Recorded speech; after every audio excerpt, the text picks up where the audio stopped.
being ready for LLMs to basically take over our storefront, render it useless, essentially. It's not going to be a customer going to multiple different sites to find what she wants, right? She's going to put in a prompt and say, this is what I'm looking for, and then find the best option. As competition grows, I think it's going to be harder and harder to have those products show up. And working for a brand like Windsor, we're 89 years old. There's not a lot of trend fashion brands out there that are 89 years old. It's really hard to engage a customer these days. We launched our mobile app about a year and a half ago, and that has kind of really skyrocketed things. We drop 200 products a week. Wow. So we have quite a big assortment, and it's hard to manage that. We obviously have our best sellers, our new styles, and we still want to put those to the forefront, but personalization is where we see the revenue come in and the conversion happen. How do you get cut through in the world of AI?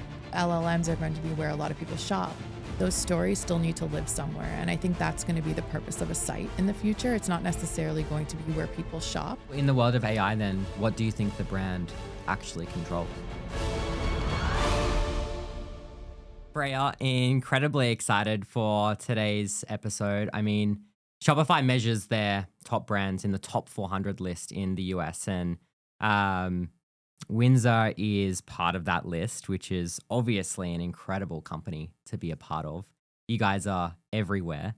But you've had an incredible story and career before that as well, working at some pretty high growth brands. Why don't you give everyone just a quick 60 seconds on who you are? Thanks for having me, Liam. Excited to be here. So I'm Freya, and I'm currently Senior Director of eCommerce at Windsor Fashions. And previous to being at Windsor, I was leading e-commerce and digital marketing at United Nude, which is an LA-based shoe brand. And prior to that, was living in Berlin, working at Zalando, which is Europe's biggest fashion e-commerce platform. Nice. And you actually started your career in customer data, right? Which is very different to marketing. Why the shift? Yeah, so I really love consumer behavior and just understanding the customer and how they behave and why we do what we do. So I started my career in market research and customer analytics, thinking that that's where I wanted to be and being close to that data and gathering that data. But once I was in it, I kind of realized that it's really fun to gather that data, but it's more fun to analyze that data and be on the other end of it. So I wasn't really able to do anything with it. And I really wanted to analyze it. I wanted to build it into a strategy and see the results of that data and execution. And that's how I ended up in e-commerce. Yeah, I mean, there's so many platforms and marketers. I mean, people in analytics look at all this data all the time, right? But they're not able to actually do anything with it. Was that just annoying you? Yeah, exactly. And that data just went into an abyss. We would hand it over to brand teams. They wouldn't care. They wouldn't care, or maybe they wouldn't use it. And there was so much value in it. So I really was eager to get on the other side and, be able to execute on that data.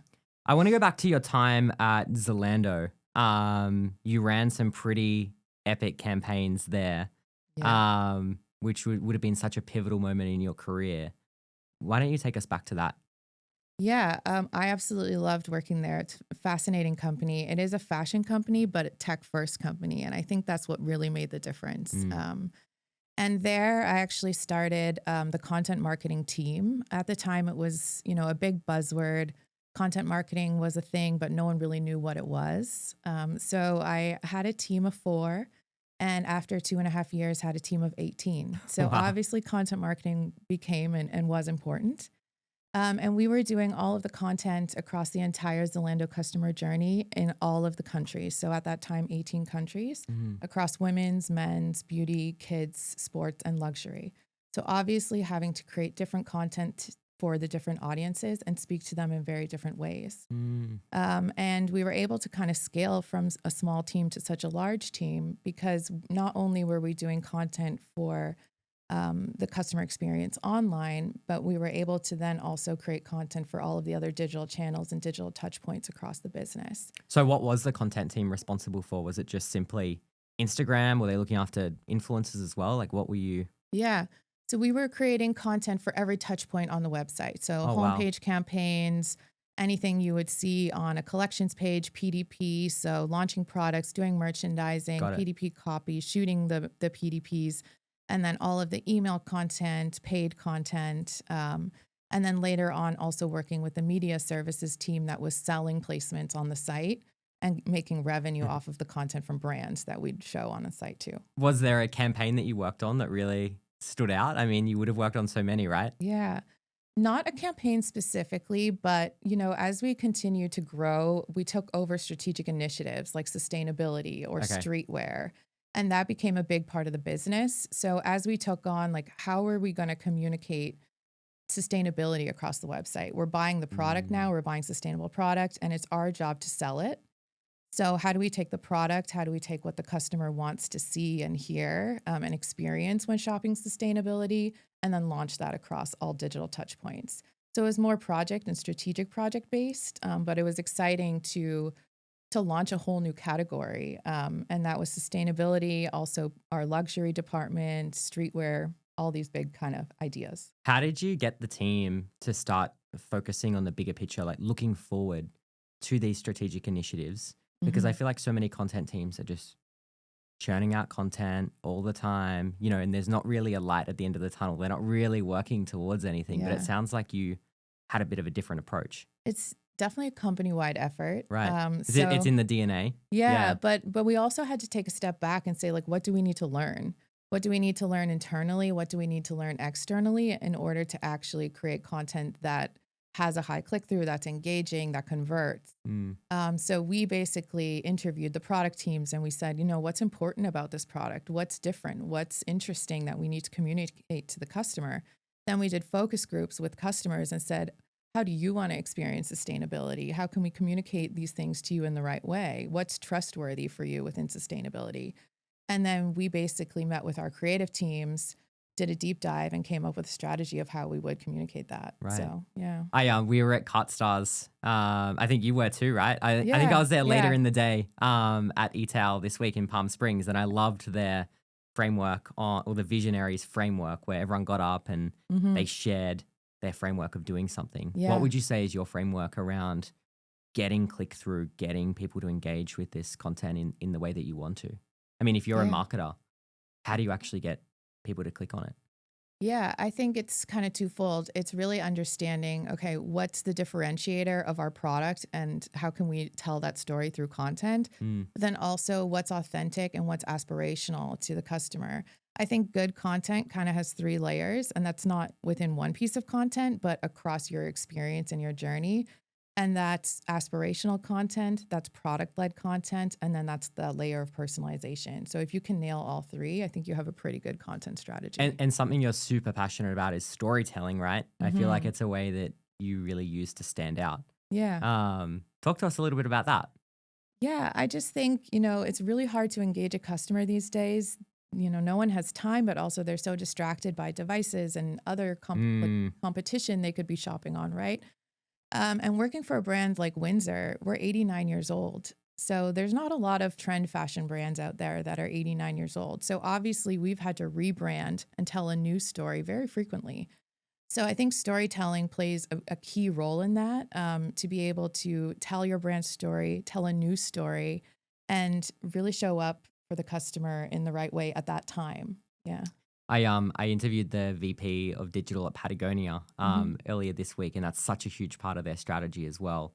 Just this storytelling to get a customer to buy into the mission of the brand for such a Yeah, long period of time. I mean, it's so busy to stand out these days, right?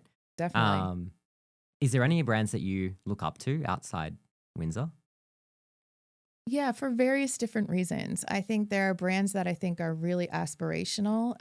For example, like Net-a-Porter, I'm always visiting their site just to understand what their stories are, what their content looks like. I think they do an amazing job of sucking me into a world that I want to be in, but maybe can't afford. Yeah. And then I think Sephora is an amazing brand and how they execute loyalty and customer retention. They have a best in class loyalty program that keeps me and a lot of other people obviously coming back and only purchasing from Sephora. What do you think they do well? I think they have a really robust loyalty program. They obviously have a points system. They have rewards. They're Just keeps people hooked. keeps people hooked. It's gamified. Mm, You want to know how many points you have. You really desperately want to keep your Rouge status, which you have to spend quite a lot to get there. But every time you walk to a store, they acknowledge your spend and that you're a Rouge customer. So there's clienteling involved. There's gamification on their app involved, and it really works. and would you say all of these storytelling, getting the tech stack right, etc., is a big piece, and loyalty is a big piece of why Windsor has started to I mean, for a long period now, really standing out in Yeah. such a busy and competitive space. Yeah, I think so. I think we've really understood our customer in a way Mm, that we haven't before. We know where Gen Z lives, what she's doing, and we make sure that we have her back, which is one of our taglines this year in every situation. So we launched our mobile app about a year and a half ago, and that has kind of really skyrocketed things in terms mm, of our retention, our AOV, getting that customer to shop with us on a more frequent basis. And that's helped accelerate our strategy, which is to kind of move away from being a milestone focused brand that only speaks about prom or homecoming, but also speaks about everyday fashion. And the app has accelerated that through mm. storytelling and retention. What was the process of getting the app going? Did you use like Tap Card or something? We did Yeah, use Tapcart, yeah. it And made they've it been so a much easier. great partner. Yeah, very I easy. feel like so many brands are using it now, Hmm. and a lot of brands don't realize the power of it before they start using it. Yeah. But it feels like you need to have somewhat of a loyal customer base before you invest in that. I mean, retention must have been top of mind for a while. Yeah. How do you get shoppers to keep coming back? So we're scaling slowly on the app, Right? but we also have the luxury of knowing that we have our most loyal customer there. So we use the app almost as like a testing ground, Uh huh. and we're much quicker to add integrations in the app, so we can test out new technology in the app, new tools, and basically get feedback instantaneously in the app through that. Hmm. So we're kind of using the app as a testing ground. Once we've gotten the app to exactly where we want it to be, we also can leverage our network of stores. So right now we've just grown our app digitally, but we will also be launching or relaunching our app in store, which is a network of 350 stores. So that obviously will show huge growth in our downloads. I want to dive into AI. This is something you're super passionate about. Actually, Yeah. studying PhD in or doing a PhD in AI, right? Which is pretty exciting. Yes. Um, I have some questions, but give us kind of the brief on what you're working on there. Yeah, so I'm about halfway through my 4-year PhD journey. It's been ambitious, but yeah, I'm working on a PhD in generative AI specifically, where I'm looking at how engagement changes across social media with the introduction of generative AI. Okay. And what are you Yeah. seeing so far? Yeah. So I think this is going to become even more important as AI labeling becomes mandatory in the future. Right. And not only from a social media perspective, but also across all digital channels, right? And so far, we've done a couple experiments to understand that when you have content labeled as AI, generated by AI versus humans, you do see a huge drop in engagement. Really? Yeah, so that engagement drops, but there are ways to mitigate it. So that engagement drops more significantly if you're using AI in more emotionally driven content versus more rational or information driven content. But you can mitigate that with disclosure timing. So we Mm. tested if you disclose the use of AI later on in the journey, you see less of a decrease in engagement. And then I'm currently testing if personalization can also mitigate that engagement drop. So is personalization basically a way to overcome engagement loss with AI use? Do you think that personalization will drive engagement, or do you think that people find it creepy, or they don't want it? What are you seeing at I the think it moment? depends. I think it's going to be very like audience based. Yeah. And I think it depends on the author too. So I think it's more creepy if it's coming from a brand. Right. I think people will think it's less creepy coming from an influencer, for Sure. example. So that's something to be tested as well. Yeah, it's so interesting. I mean, there's so much experimentation going on, Hmm. particularly with personalization. I feel like people don't mind it from our perspective, but they wonder where you got the data from in the first place. It just opens up Yeah. this whole world of like, hang on a minute, how do you know who I am?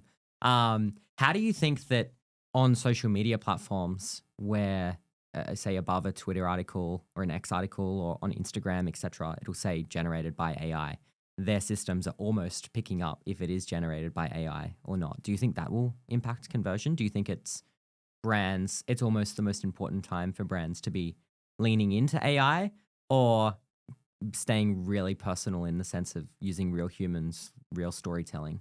Yeah, I think it will definitely impact engagement and conversion for Mm, sure. And I think it's about finding the right balance of AI versus human generated content or storytelling for your brand. sure. And for us at Windsor, we use AI across various different tools and touch points. But when looking at it on our site, There's things like PDP copy, for example, or AI PDP videos where we feel we can use AI, and that's fine. We're not impacting conversion, but that's because those AI videos are based off of PDP images that were created by a human, Sure. right?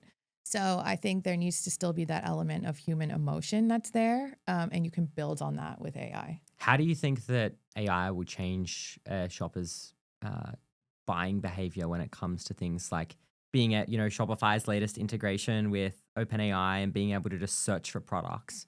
How do you think you stand out in that world as a marketer? Yeah, I mean, that's something we're kind of getting That's ready like the and crystal ball yeah, I question, know, right? and getting our assortment ready for. So we're obviously very interested in agentic commerce, being ready for LLMs to basically take over our storefront and take over our site, and render it useless essentially.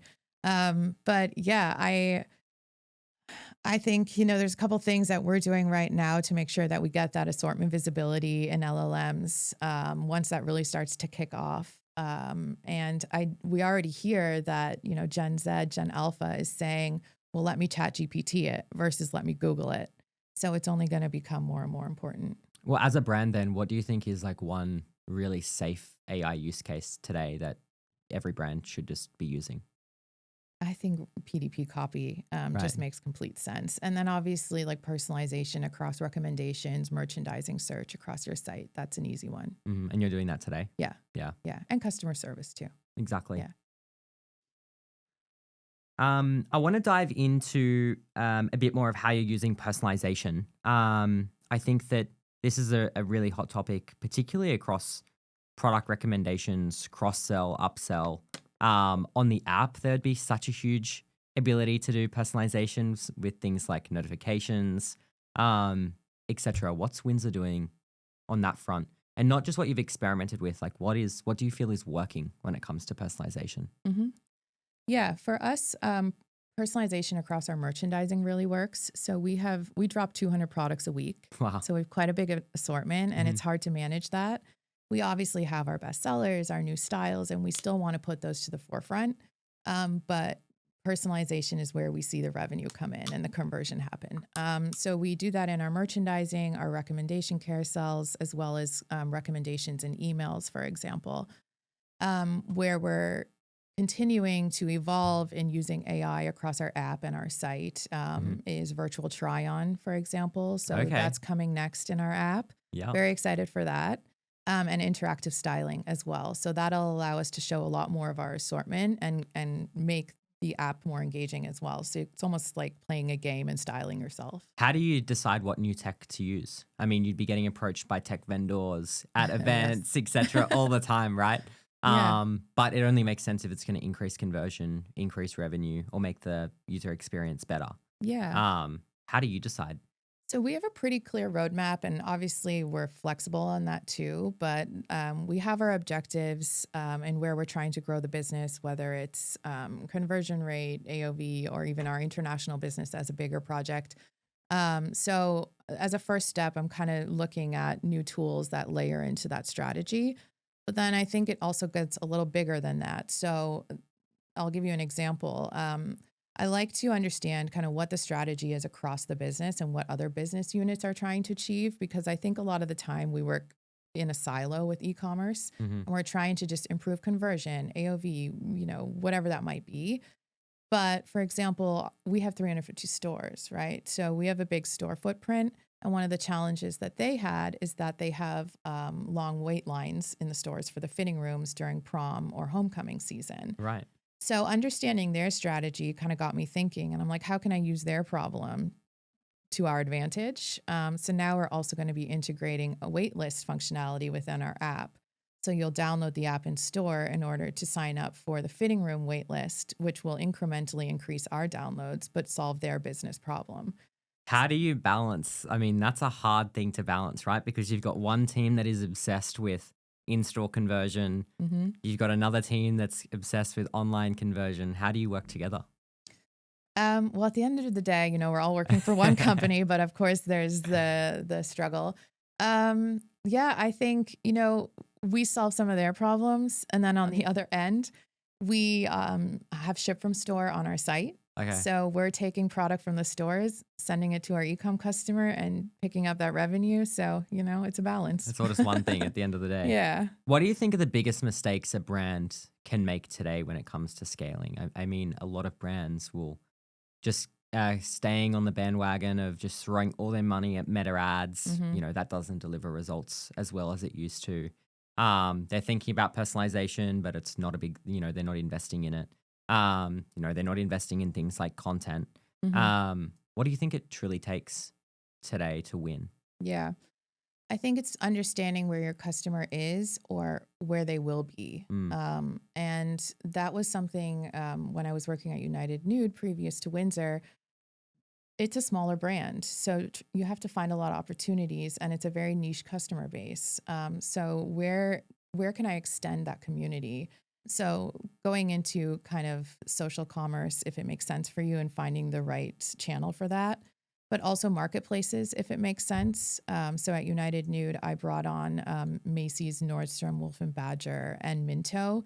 And that was not for a conversion or a sales perspective, but that was to build brand awareness. mm, So I think expanding through marketplaces, other sales channels, and also leveraging your core community and your loyal customers. So having them be brand ambassadors, having them become affiliates, having them post on social and becoming influencers for your brand. So how can you use your community to expand channels too? How do you measure repeat purchase? Margins aren't as good on the first purchase. Mm-hmm. They get better and better and better every single time. I feel like majority of brands today don't actually make profit on the first purchase. I'm not sure whether that's the same at Windsor.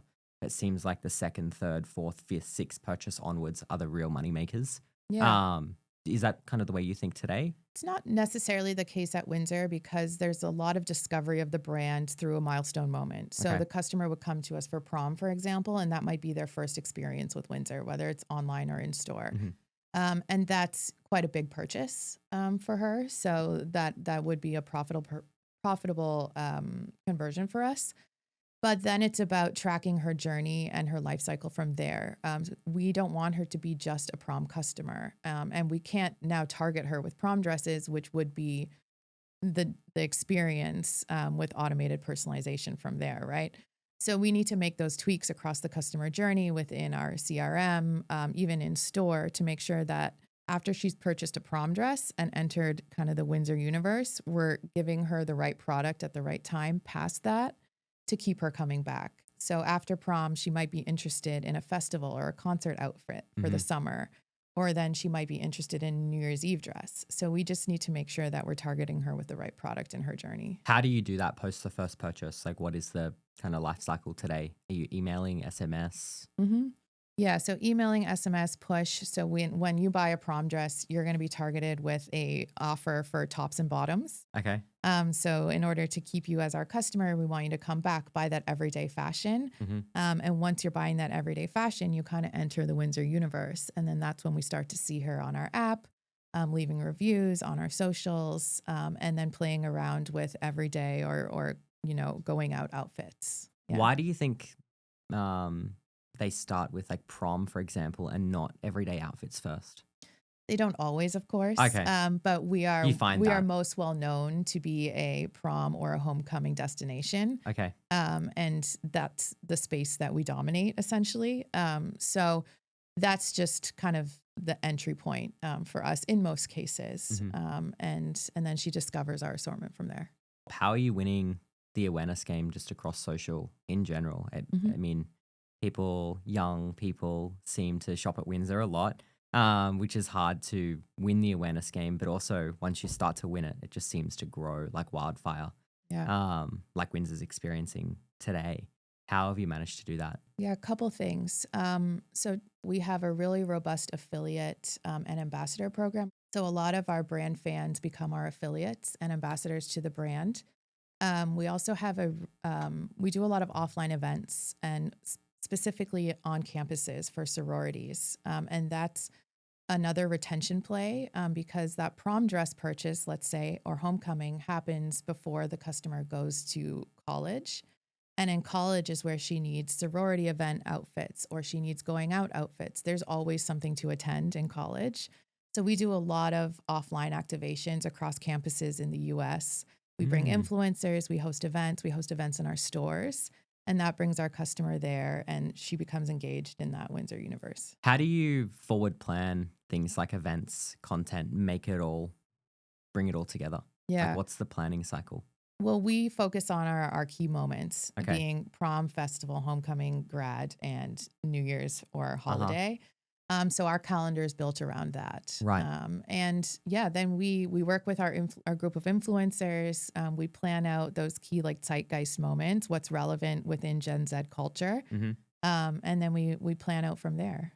How do you think that shopping will change when it comes to back on the point of around AI? How do you think that it will change, particularly for young people Hmm. shopping with AI? We covered a little bit with, as simply as OpenAI giving you recommendations, but more at a brand level, what do you think will really start to change? I think the way that customers search, how we sell, and how we advertise is going to completely change. And I think that it's going to be the way that the customer shops is going to be very to the point, Right. versus browsing and spending time browsing. And it's not going to be a customer going to multiple different sites to find what she wants, right? Mm. She's going to put in a prompt and say, this is what I'm looking for, and then find the best option. So we need to be ready to make sure that our product shows up when she's looking for that specific, dress for this concert, for example, and make sure that we show up in that search. I've seen so many tools where you can land on a website today and it asks you a series of questions and then it generates you the products that you Mhm. should purchase. Are you investing in anything like that? Yeah, we are looking into that. So kind of like a interactive styling or AI chatbot. It's like walking into a store and, being able to talk to the store assistant and be Yeah, like, well, I've got this event and, I like this color and I'm this size.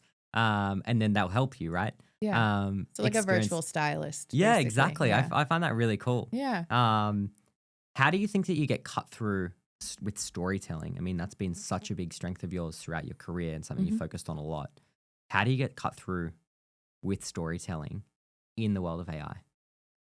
It's a good question, and I don't know that we figured it out because I think it's evolving. Sure. But I think having an authentic brand is going to be really important, and I think that customers will resonate with a story that they want to come back to, and that they're interested in and engaged with. And I think that even though we have all these digital touch points and LLMs are going to be where a lot of people shop, those stories still need to live somewhere. And I think that's going to be the purpose of a site in the future. It's not necessarily going to be where people shop, Mm, but it's going to be where people engage and where people understand who the brand is, what they represent, and what stories they're telling. So a site will almost become like a big blog. right. Yeah. Well, in the world of AI, then, what do you think the brand actually controls? I mean, I think you still control your narrative, Okay. but I think it I will. mean, the AI has to learn it from somewhere, right? Yeah, yeah, and I think you need to be really purposeful in what you put on your site and the content and the words you use on your site. So I think you control your brand narrative, but of course, as competition grows, I think it's going to be harder and harder to have those products show up. Hmm.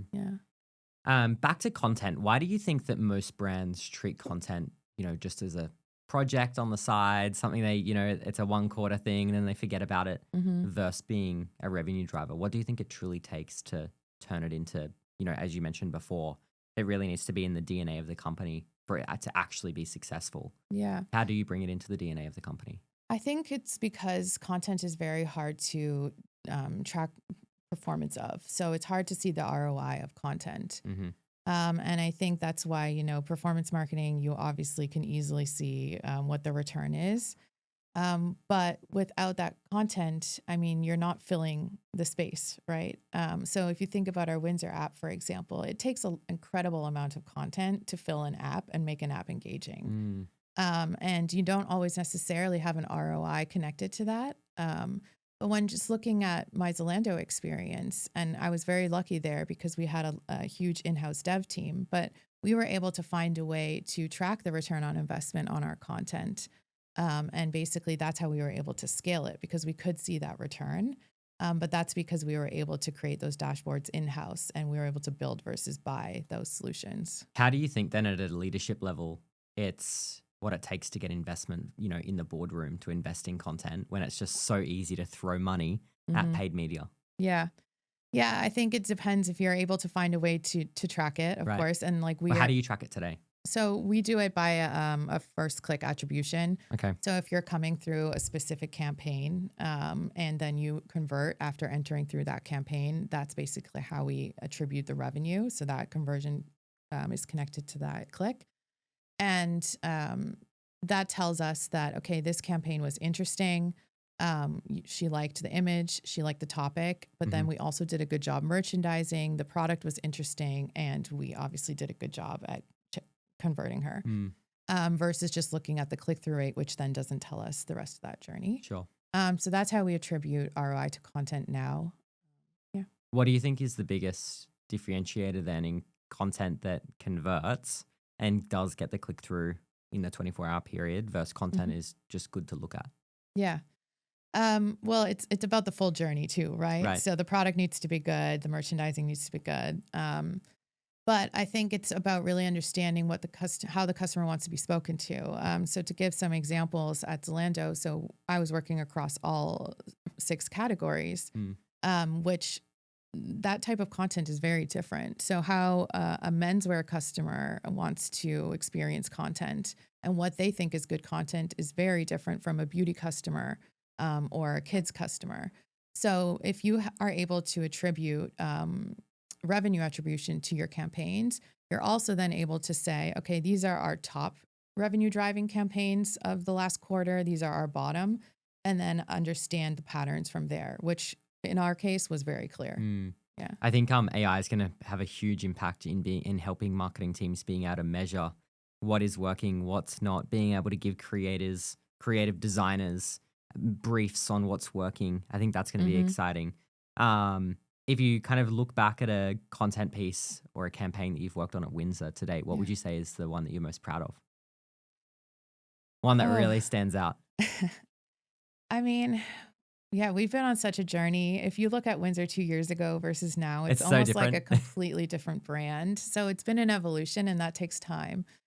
Is that exciting, that journey to be a part of, or is it stressful? No, it's very exciting. It's very exciting. And it's definitely like, Windsor, I don't even want to say 2.0. It's probably 15.0 at this point. But yeah, it's exciting to be a part of that. And we're definitely seeing the halo effect too of that rebrand. And yeah, I think I'm really excited for what's to come. We've really embraced festival season. So we have a really exciting festival campaign coming up that you guys should keep your eye on. And we're looking forward to hosting a lot of events at Coachella, Stagecoach, and bringing that campaign to life offline too. Nice. Well, I think Windsor's got an incredible year ahead, and, under your leadership as well, it's so exciting to see the evolution of the brand, particularly over the last couple of years. I mean, it feels like it's, version whatever, but it still feels like day one in terms of the opportunity the brand has in terms of growth. This year is going to be exciting. I think it's even more exciting with the changes to AI. It feels like there's never been a more unknown but exciting time as a marketer, as someone working in a brand. If you're not keeping up, you'll fall behind. How do you feel like you'll keep up over, how are you keeping your team up to date? It feels like something that's so top of mind for you. And we'll end on this point. Feels like AI is so top of mind for you, but how are you making sure your team keep up as well? How are you fostering a culture of experimentation? And I don't know, just it's so nobody knows where it's going, but everyone knows that it's going to be a thing. Yeah. And I think that's kind of comforting. That's the comforting fact. We're all in the same boat. We're all learning as we go. Things are changing every minute. So, as we've had this conversation, things have changed. And I think it's just, talking to other brands, seeing what they're doing, and having those meetings and conversations. And we actually have a role within our team, which is fairly new, which is an AI manager. Really? Yeah. So we have a dedicated person who is looking into AI developments, making sure that our site that we're doing as much as we can to get our site ready for kind of agentic commerce when that really, starts to take off. What are they actively doing at the moment? Yeah, so they were recently at eTails speaking to, every AI vendor out there. So gathering some insight and some tools.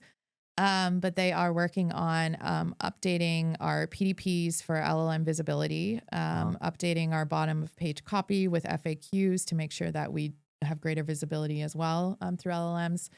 Then we're also looking to implement Reddit, for example, and those kind of outside of our site forums, and being present in areas that have authority but have voices that aren't coming from Windsor directly.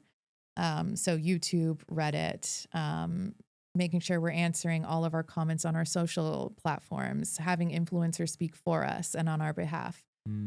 So every channel where we can get authority that's not coming from a Windsor voice is something that she's working on. Love it. Freya, thanks so much for coming on today's episode. I'm definitely going to be watching Windsor over the next 2 years. Looking back on what you've achieved over the last 2 years only gives a representation of what you're going to achieve over the next 2, particularly with AI now. And excited for your PhD as well. Yeah, thank you. I don't know if you are being so in the midst of it, but it'll be exciting once it's done. And what a time to be doing it. It's I'm excited. Yeah. It's a fun time. There's a lot going on, but it's exciting as well. Keeping you busy. Yeah. So thank you.